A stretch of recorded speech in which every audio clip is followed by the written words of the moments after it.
Time now for this weekend's edition of London Calling. Simon Bates takes a look at Edward R. Murrow's concerns over censorship during World War II.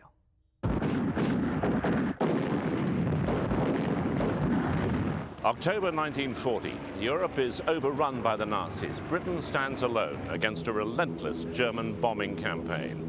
Reporting it all on radio to the American public from this office, opposite the BBC, was legendary CBS News correspondent Edward R. Murrow. This is London. Murrow's reports were broadcast from the BBC studios, and they brought the war directly into America's homes. The noise that you hear at the moment is the sound of the air raid siren. I'm standing here just on the steps of St. Martin's in the Fields. At the start of World War II, America was officially neutral.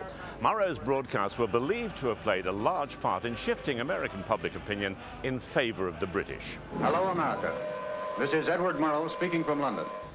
But there was a sizable isolationist movement that accused Murrow and others of acting as a tool of the British, of not telling the Americans the whole truth.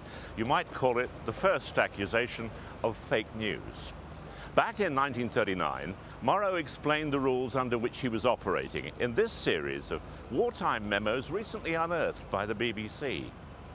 We are not permitted to divulge military information calculated to be of value to a possible enemy. Within these limits, we are to have freedom of expression. There are certain matters of a military nature which we shall not be permitted to discuss. It does not mean that anyone is telling us what to say. But the attacks on his integrity from back home irritated Murrow. And on the 2nd of October 1940, Roger Eckersley, the head of the BBC's American liaison section, wrote a memo to his bosses with a bold proposal from the CBS News correspondent.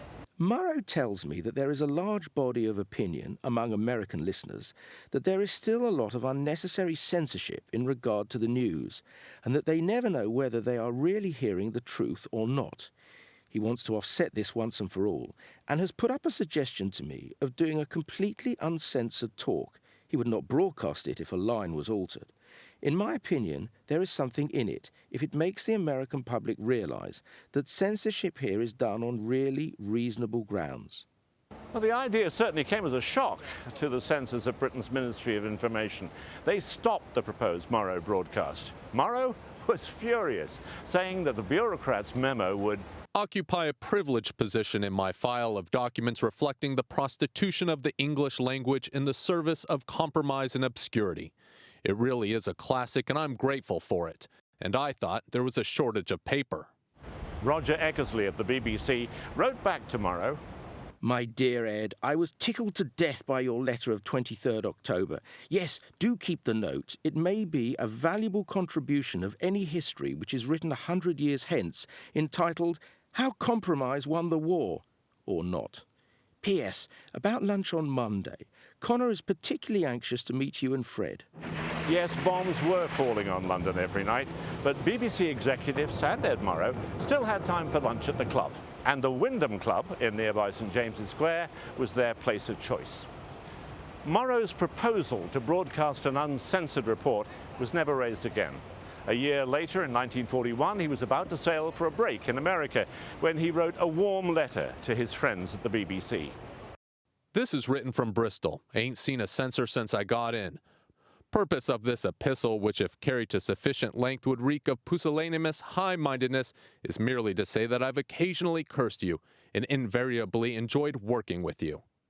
If the Herrenvolk come again before I return, I hope that all our censors may be spared. Night after night, Murrow walked around the streets of London at great personal risk as the German bombs fell. His friends called him the Iron Man of the Blitz, relying on a mixture of adrenaline, black coffee and cigarettes before he came home to this apartment. The pressure took its toll on his health and on his wife Janet. Edward R. Murrow never did broadcast that uncensored talk, but perhaps he didn't need to. That was a special edition of London Calling. This is Simon Bates for CBS News in Ed Murrow's London.